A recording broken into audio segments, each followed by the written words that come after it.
Hello, friends. Assalamu alaikum. This is Farooq Ahmed from IELTS English Express. Friends, আজকে আমরা live ক্লাসে চলে আসলাম এবং আমাদের আজকের মডিউল হচ্ছে লিসেনিং মডিউল। আমি জানি আমাদের অনেক ক্যান্ডিডেটস লিসেনিং মডিউল নিয়ে ঝামেলায় আছে, কারণ এখানে অডিওটা যেহেতু একবারই প্লে হয়, সো অডিওর সাথে যদি তাল মিলিয়ে চলা না যায় তাহলে অডিও থাকবে এক জায়গায়, তুমি থাকবে আরেক জায়গায়। তাহলে এই জায়গাটা খুবই সেন্সিটিভ একটা জায়গা। এই মডিউলে বেস্ট অ্যান্সার করতে হলে যে যে কাজগুলো করতে হবে সেগুলো জেনে রাখা খুবই জরুরি। আমরা আজকের এই লাইভ ক্লাসে দেখাবো যে কিভাবে আমরা লিসেনিং মডিউলে 40টাতে 40টাই অ্যান্সার কারেক্ট করতে পারি। সো আমরা ক্লাসটা শুরুই করছি। ফ্রেন্ডস, প্রথমে আমরা কথা বলে নিই যে লিসেনিং মডিউলের ওভারভিউ নিয়ে একটু কথা বলি।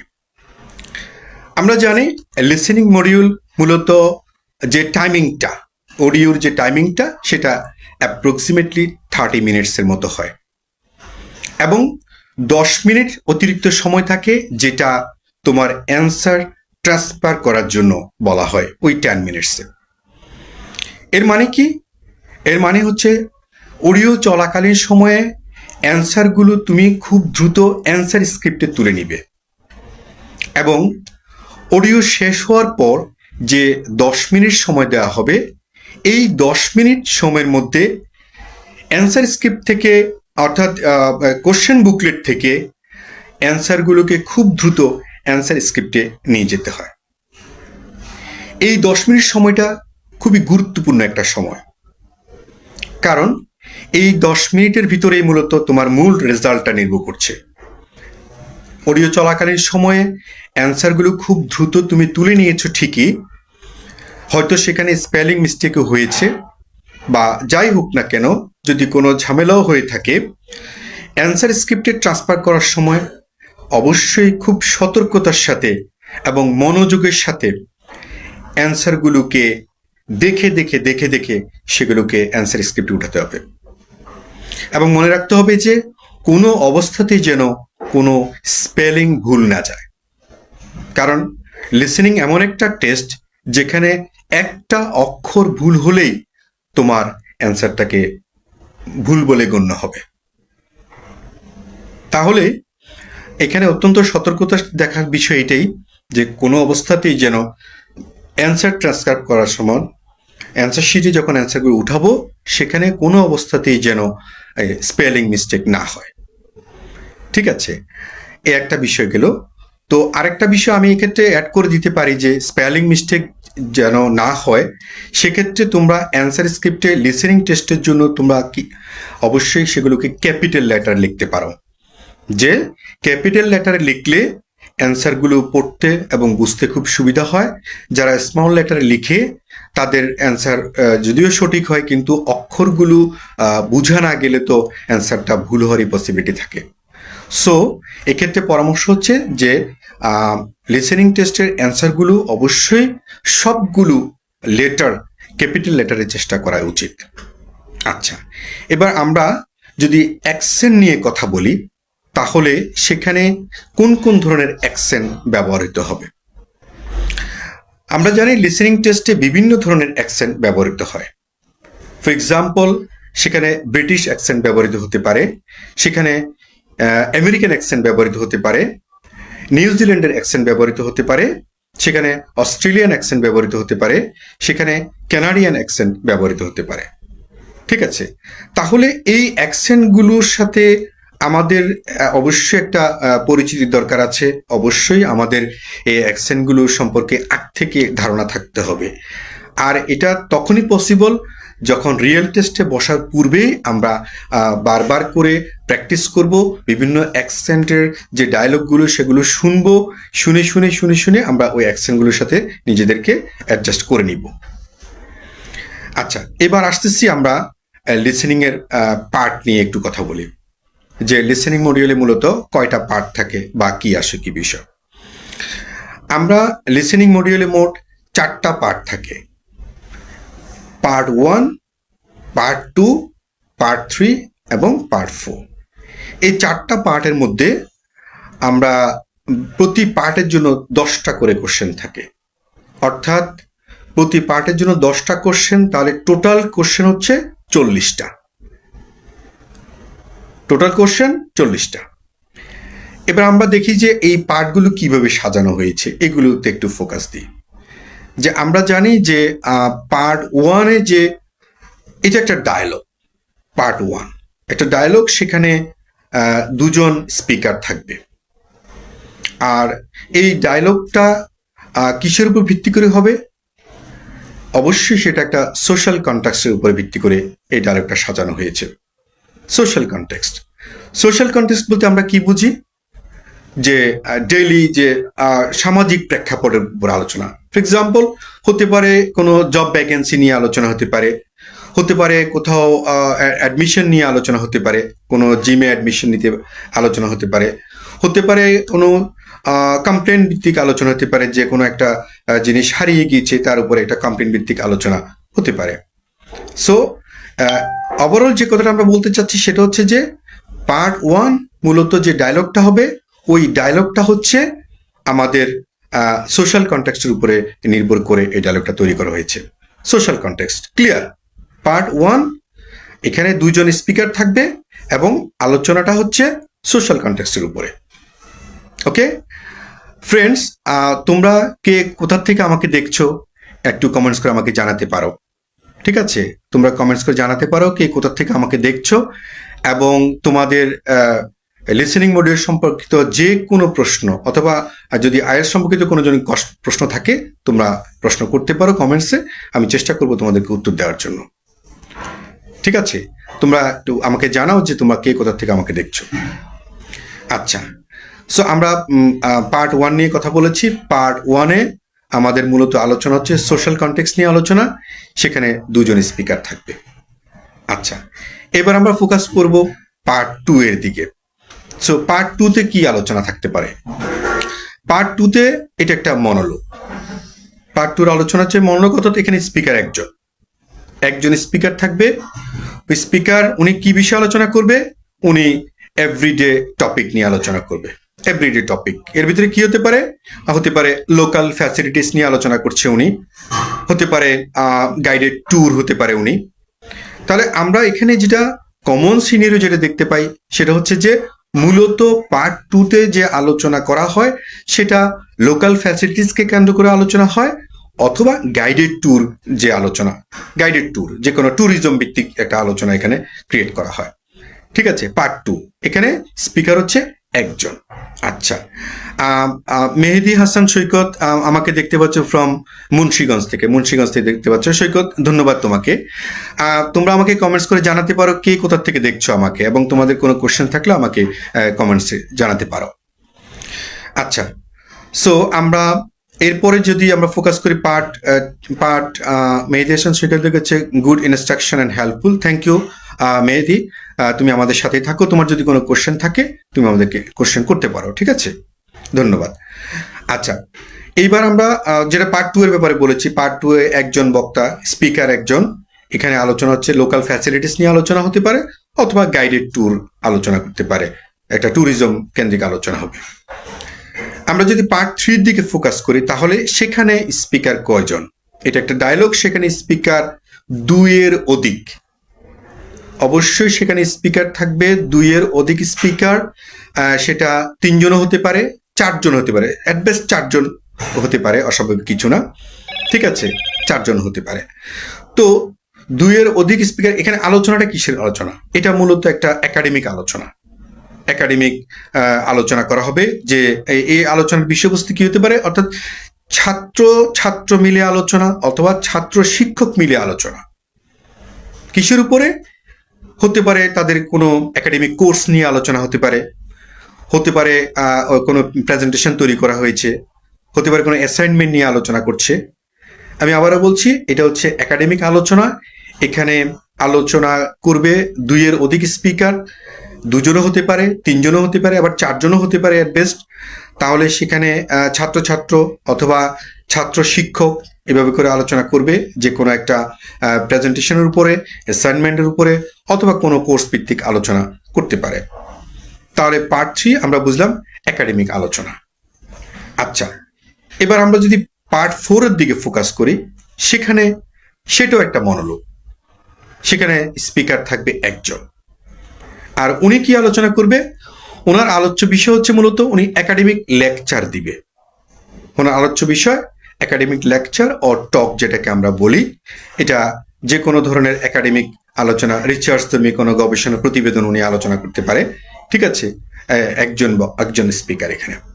আচ্ছা, এবার আমরা যদি কোশ্চেন প্যাটার্নগুলোর দিকে লক্ষ্য করি যে কি কি কোশ্চেন থাকতে পারে, যে লিসেনিং টেস্টে সাধারণত যে কোশ্চেনগুলো ইতিমধ্যে আসছে, আমরা সেই কোশ্চেনগুলোর দিকে একটু ফোকাস করব।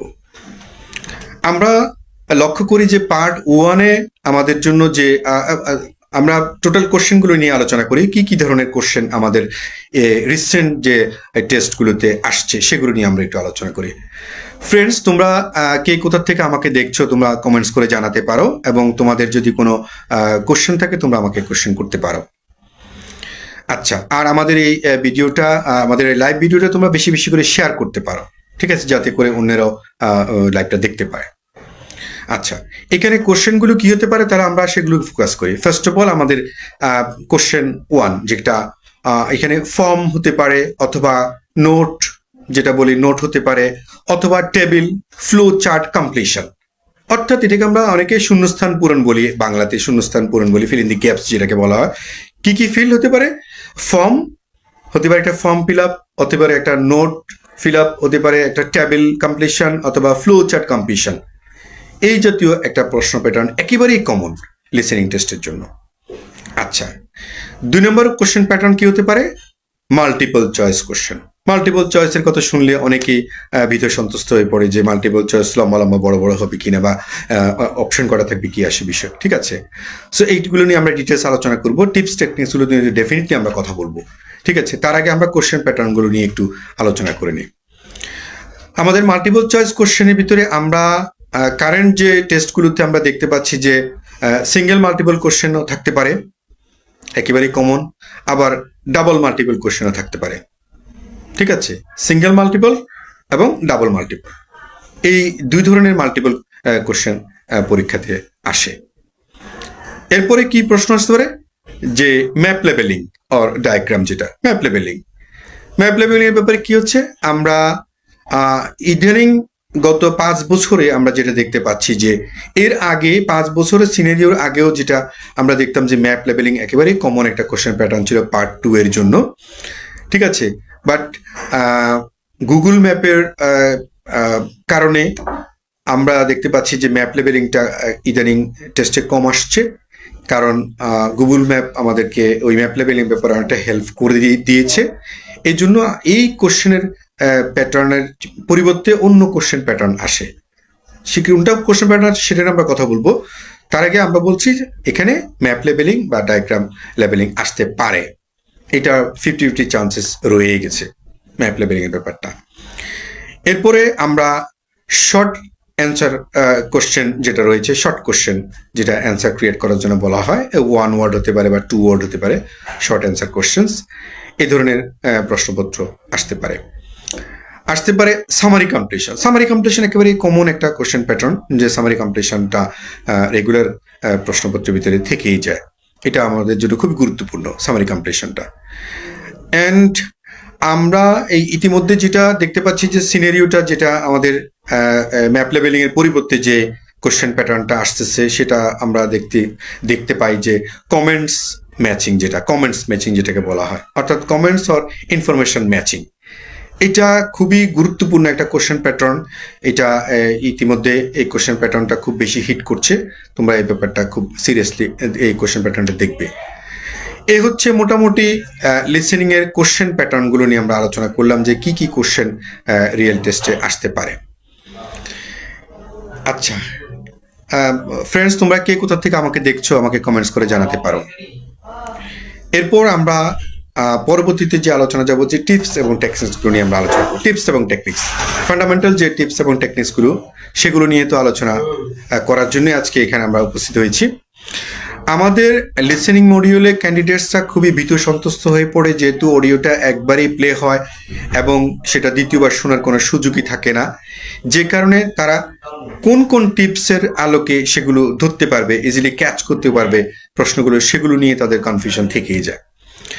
সো আমরা সর্বপ্রথম যে জিনিসটা আলোচনা করব সেটা হচ্ছে যে আমাদের লিসেনিং টেস্ট শুরুর পূর্বেই আমাদেরকে অবশ্যই ব্রেনটাকে ব্যালেন্স রাখার চিন্তা করতে হবে। যে এখানে ব্রেন ব্যালেন্স খুবই গুরুত্বপূর্ণ একটা বিষয়, যে আইএলস অথবা কেমব্রিজ নিজেরাই আমাদেরকে একটা টাইম ফ্রেম দিয়ে দেয়। সাধারণত আমরা দেখতে পাই যে 10টা কোশ্চেন প্যাটার্নের ভিতরে 3টা কোশ্চেন যাওয়ার পরে একটা পজ দিয়ে দেয়, 30 সেকেন্ডসের হোক বা তার কম বেশি হোক, অথবা দেখা যায় যে প্রত্যেকটা পার্টে আমাদেরকে এইভাবে একটা পজ দেয়। এই পজ দেওয়ার অর্থ কিন্তু আমাদেরকে আমাদের ব্রেনটাকে ব্যালেন্স করার একটা সুযোগ করে দেয়। যে কারণটা কি? কারণটা হচ্ছে যে আমরা তো অ্যাজ এ হিউম্যান বিইং আমরা কোনো কিছুতে ডিপ কনসেন্ট্রেট দিতে পারি না, আমাদের কনসেন্ট্রেশন ছুটে যায়। আর এই কনসেন্ট্রেশন যেন ছুটে না যায়, আমরা যেন ব্রেনটাকে ব্যালেন্স করতে পারি, এই জন্য মূলত এই ব্রেন ব্যালেন্সের যে টেকনিকটা এটা আমাদের অবলম্বন করতে হবে। ঠিক আছে, তো এক্ষেত্রে আমরা ব্যালেন্সটা করব কিভাবে? যে অডিওটা যখন চলছে আমাদের ফোকাস পয়েন্টটা কি? আমাদের ফোকাস পয়েন্টটা হচ্ছে মূলত যে যেখানে আমাদের কোশ্চেন সেখানে আমাদের ডিপ কনসেন্ট্রেশন। আমাদেরকে মনে রাখতে হবে যে যেখানে কোশ্চেন সেখানেই আমাদের ডিপ কনসেন্ট্রেশন। আমরা সব কথা শোনার পক্ষে না। তাহলে সব কথা শোনার পক্ষে না, এই কথার অর্থ কি? তাহলে আমি অডিও তো আমার কানেই থাকবে, আমি কি তাহলে শুনবো না? আমি অবশ্যই শুনবো, তবে যে কথা শোনা আমার জন্য জরুরি সে কথাতে আমি কনসেন্ট্রেশন দিব, সেটাকে আমি শক্ত করে ধরব। যে কথা আমার জন্য শোনা জরুরি না সেটা আমি জাস্ট আমার শোনার জন্য শুনবো। আমি আবার বলছি, যে কথা আমার শোনা জরুরি না সেটা শুধু শোনার জন্য শুনবো, আর যে কথা আমাকে শুনতেই হবে সেখানে আমি আমার ডিপ কনসেন্ট্রেশন দিব। আর এটা তখনই পসিবল হবে যখন আমি আমার কোশ্চেনের অ্যান্সার কোথায় সেটাতে আমি রাইট প্লেসে আসি।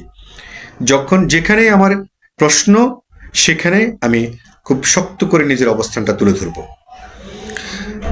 আচ্ছা, সো তোমরা ফ্রেন্ডস, তোমরা কে কোথা থেকে দেখছো আমাকে কমেন্টস করে বলতে পারো, এবং তোমাদের যদি কোনো সুবিধা অসুবিধা থাকে লিসেনিং মডিউল নিয়ে আমাকে জানাতে পারো। আচ্ছা, সো আমাদের কোশ্চেন প্যাটার্নগুলোর ভিতরে কি হলো তাহলে? যে আমরা ফোকাসটাকে এমনভাবে তৈরি করব যে ব্যালেন্স রেখে, ব্রেনটাকে ব্যালেন্স রেখে আমরা ফোকাসটা তৈরি করব, যেখানে আমার কোশ্চেন থাকবে সেখানে খুব তীক্ষ্ণভাবে আমি সেটাকে ধরার চেষ্টা করব, শক্তভাবে ধরার চেষ্টা করব, যাতে করে কোনো অবস্থাতে অ্যান্সারটা ছুটে না যায়। আর যেখানে আমার প্রশ্ন নেই সেই জায়গাটা আমি ডিপ ফোকাস করব না, সেটা জাস্ট আমি শোনার জন্য শুনবো। এটা হচ্ছে আমাদের ব্রেন ব্যালেন্সের একটা পূর্ব শর্ত, কারণ আমাদের ব্রেনটা ব্যালেন্স থাকাটা খুবই জরুরি। আচ্ছা, এবার যদি আমরা ফোকাস করি যে আমাদের টিপসগুলো নিয়ে যখন আলোচনা করতে যাব, 1 নম্বর টিপস চলে গেছে, ব্রেন ব্যালেন্সের টিপসটা চলে গেছে, সেটা আমি বলে দিয়েছি যে আমাদের এটা হচ্ছে সাইকোলজিক্যাল একটা টিপস। এই টিপসটা খুবই কার্যকর, তোমরা অ্যাপ্লাই করে দেখতে পারো। যে আসলে সত্য কথা কি, যেটা আমরা তো সবসময় পুরা অডিওর মধ্যে নিজেদেরকে তো শেখ নাইম বলছে স্যার এমসিকিউতে problem. Naim, thank you very much. Naim, তুমি আমাকে কোথা থেকে দেখছো কমেন্টস করে জানাতে পারো, আমি তোমার কোশ্চেনের অ্যান্সার দিচ্ছি। আচ্ছা, তো আমাদের এই কনসেন্ট্রেশনটা ধরে রাখার জন্য যে ব্যালেন্সিং সিস্টেমটা, ব্যালেন্সিং যে প্র্যাকটিসটা, সেটা আমাদেরকে আগ থেকে করে নিতে হবে। যে আমাদের যেখানে ফোকাস দেওয়া দরকার সেখানে ফোকাস দিব, যেখানে ফোকাস দেওয়ার দরকার নেই সেটাকে জাস্ট শোনার জন্য শুনবো। এটাই হচ্ছে আমার মূল বিষয়টা। আচ্ছা, এরপরে আমাদের নাইম জানতে চেয়েছে এমসিকিউতে প্রবলেম। আমি এমসিকিউ নিয়ে কথা বলি এখন।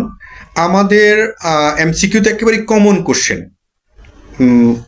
নাইম পার্ট 3 জন্য কিছু টিপস দেন। হ্যাঁ নাইম, আমি পার্ট 3 জন্য কথা বলবো। প্রথমে তোমার এমসিকিউর ব্যাপারটা নিয়ে আলোচনা করি। তুমি কোথা থেকে দেখছো আমাকে জানাও। নাইম আমাকে ঢাকা থেকে দেখছো। ওকে, থ্যাংক ইউ নাইম।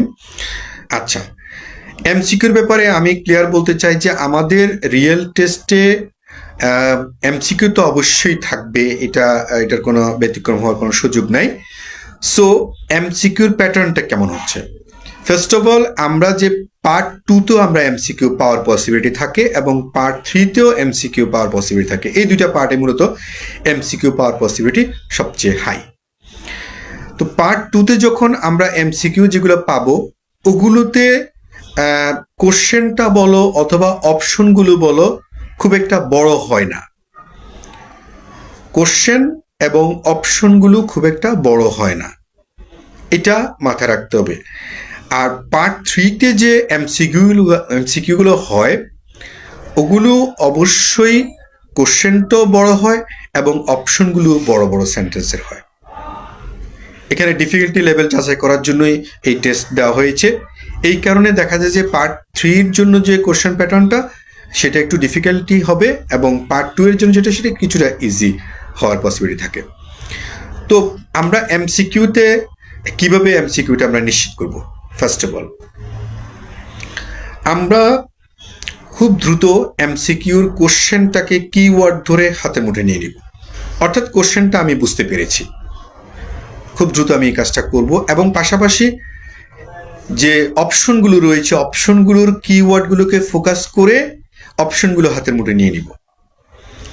আমরা প্র্যাকটিস করলে দেখতে পাই যে সমধর্মীয় অপশন খুব কম থাকে, অর্থাৎ 3টে অপশন 3 ধরনের বিষয় ক্রিয়েট করতে পারে, এ ধরনের পসিবিলিটি অনেক বেশি থাকে। তো যে কারণে আমরা যদি কিওয়ার্ড ধরে অপশনটাকে হাতের মুঠে নিতে পারি, আমরা যদি বুঝতে পারি যে এখানে 3 দিকে যাচ্ছে, 3টা অপশনের ফোকাস পয়েন্ট 3 দিকে যাচ্ছে, তাহলে আমাদের জন্য এটা খুবই ইজিয়ার হয়।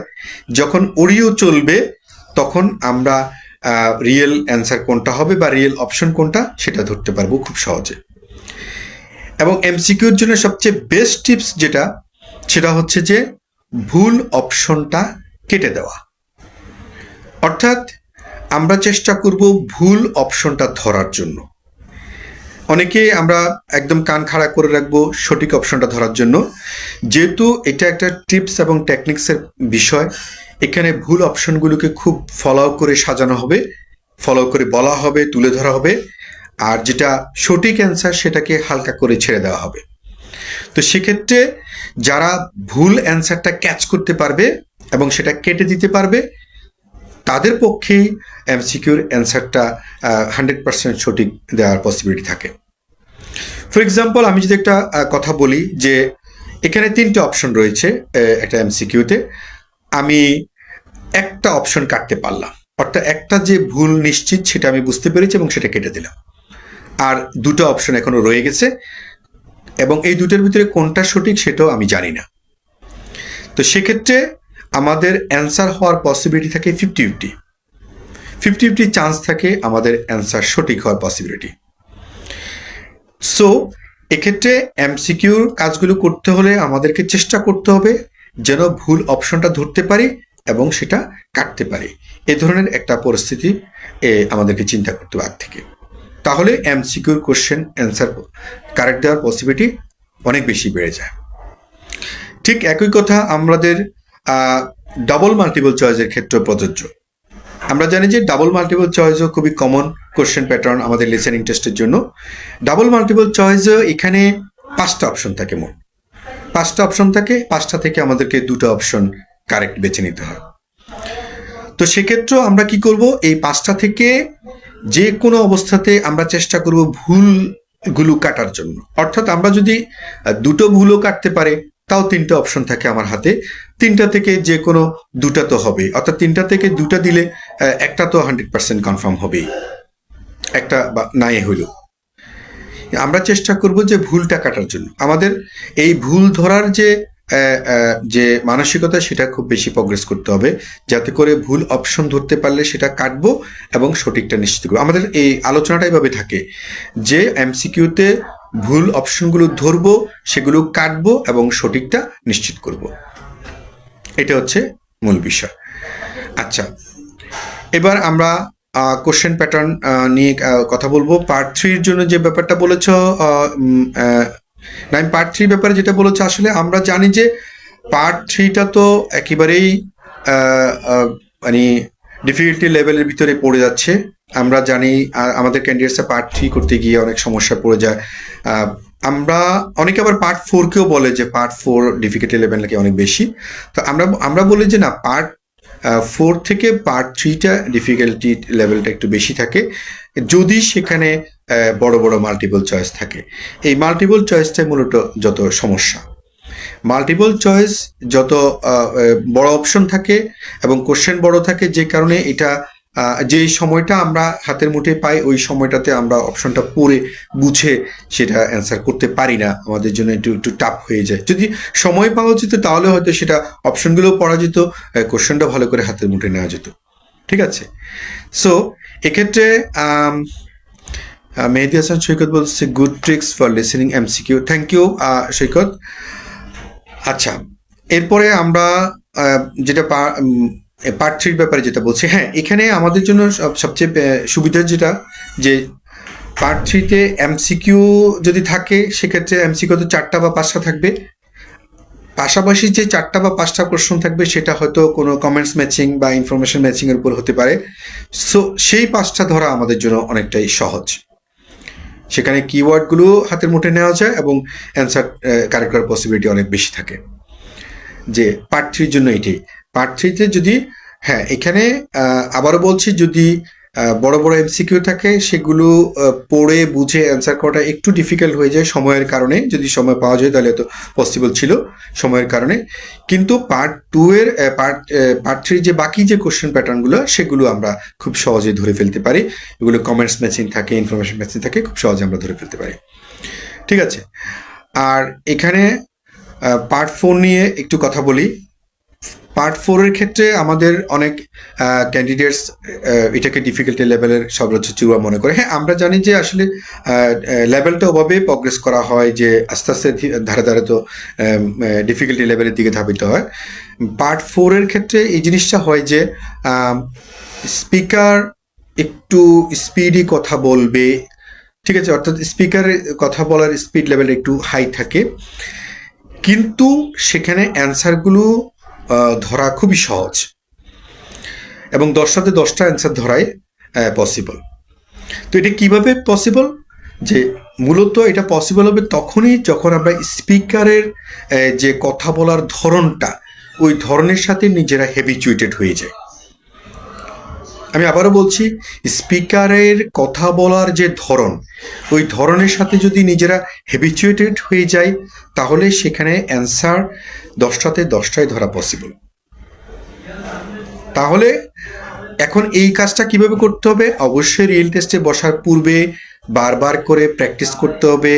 পার্ট 4-কে বারবার করে প্র্যাকটিস করতে হবে। আমি সবচেয়ে সবাইকে এটাই বলি যে 4টা পার্ট একসাথে না ধরে একটা পার্ট ধরে প্রগ্রেস করা উচিত। এতে করে কনফিডেন্স লেভেল বেড়ে যায়, ক্যান্ডিডেটসের কনফিডেন্স লেভেল বেড়ে যায়।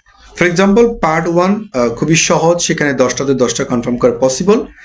পার্ট 2 তুলনামূলক একটু কঠিন, কিন্তু তারপরেও অনেক সহজ, সেখানেও আমরা 10টাতে 10টা কনফার্ম করার পসিবিলিটি থাকে।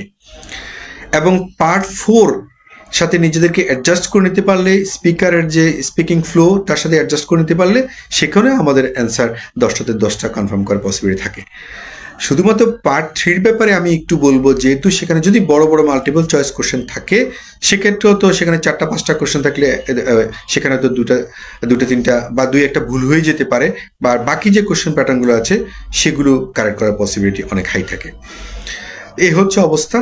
তো আমরা যেভাবে টিপস টেকনিক্স নেক না কেন, যে মূলত আলোচনা এই দিকেই মোড় নিবে যে লিসেনিং টেস্টে কোনো অবস্থাতে ভীত সন্তুষ্ট হওয়া যাবে না, কোনো অবস্থাতে হতাশ হওয়া যাবে না। যে যদি কোনো অ্যান্সার ছুটেও যায় সেক্ষেত্রে হতাশ হওয়ার কোনো প্রয়োজন নেই। মনে রাখতে হবে যে 5টা ছুটে গেলে আমার আরও 35টা আছে, 10টা ছুটে গেলে আরও 30টা আছে, এভাবে করে নিজেকে তৈরি করতে হবে।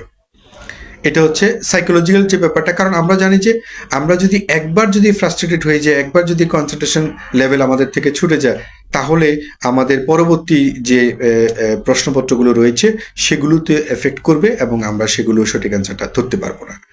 সো এই জিনিসটা খুবই কেয়ারফুলি আমাদেরকে মনে রাখতে হবে। ফ্রেন্ডস, তোমরা কে কোথা থেকে আমাকে দেখছো কমেন্টস করে জানাতে পারো, এবং তোমাদের যদি কোনো কোশ্চেন্স থাকে তোমরা আমাকে কোশ্চেন্স করতে পারো। আচ্ছা, সো তোমরা আমাকে কমেন্টস করে জানাতে পারো যে তোমাদের কোনো প্রবলেম থাকলে আমাকে বলো। আর তোমরা কে কোথা থেকে আমাকে দেখছো আমাকে জানাতে পারো। সো আমাদের আলোচনাতে আমরা যেটা বুঝতেছি যে লিসেনিং টেস্ট যেহেতু খুব ডিফিকাল্ট টেস্ট মনে হয় অনেকের কাছে, যে যেহেতু অডিওটা একবার প্লে হবে চলে যাবে, হয়তো আমি ধরতে পারলাম কি পারলাম না, আমি কোথায় আছি, অডিও কোথায় আছে, এগুলো নিয়ে একেবারে ভীত সন্তুষ্ট হয়ে পড়ে, হতাশ হয়ে পড়ে, এটা কোনোভাবে অ্যাকসেপ্টেবল না। তোমরা চেষ্টা করবে যে অবশ্যই ব্রেনটাকে কুল রাখার জন্য, সবসময় চেষ্টা করবে ব্রেনটাকে কুল রাখার জন্য, যে না আমার হতাশ হওয়ার কোনো প্রয়োজন নেই, আমি যে কয়টা ধরতে পেরেছি আলহামদুলিল্লাহ, আমি চেষ্টা করব বাকিগুলো যেন মিস না হয়। যেগুলো মিস হয়ে গেছে সেগুলো তো হয়ে গেছে, কিছু করার নেই, বাকিগুলো যেন মিস না হয় এই বিষয়টা খুব সতর্কতার সাথে খেয়াল রাখবো। এটা হচ্ছে মূল বিষয়টা। আর আমাদের প্রশ্নপত্র নিয়ে আমরা আলোচনা করেছি কি কি ধরনের প্রশ্নপত্র আসতে পারে, এবং যে টিপসগুলোর ব্যাপারে আমরা কথা বলেছি, বিশেষ করে এদিকে ম্যাপ লেভেলিংয়ের ব্যাপারে একটা কথা বলে রাখি। ম্যাপ লেভেলিংয়ে যারা 5টাতে 5টাই কনফার্ম করতে চায় ম্যাপ লেভেলিংয়ে, তাদেরকে দুটো বিষয়ে খেয়াল রাখতে হবে, খুবই গুরুত্বপূর্ণ দুটো বিষয়। এক নাম্বার হচ্ছে যে প্রিপোজিশন অফ লোকেশন, এবং নাম্বার 2 হচ্ছে language of direction. Preposition of location এবং ল্যাঙ্গুয়েজ অফ ডিরেকশন, এই দুটো বিষয় যারা ভালো জানবে, ভালো বুঝবে, তারা মূলত ম্যাপ লেভেলিংয়ে 5টাতে 5টাই কনফার্ম করতে পারবে। ঠিক আছে, এই হচ্ছে অবস্থা। যাই হোক, আজকে আমরা মোটামুটি একটা সিনারিও তুলে ধরার চেষ্টা করলাম লিসেনিং টেস্টের। এর পরবর্তীতে আমরা আবারও লাইভে আসবো, আবারও তোমাদের সাথে আমাদের কথা হবে, দেখা হবে ইনশাল্লাহ। সেখানে আমরা আরও কিছু গুরুত্বপূর্ণ পয়েন্টস নিয়ে আলোচনা করব। ঠিক আছে, সে পর্যন্ত তোমরা সবাই ভালো থাকো, সুন্দর থাকো। আল্লাহ হাফেজ।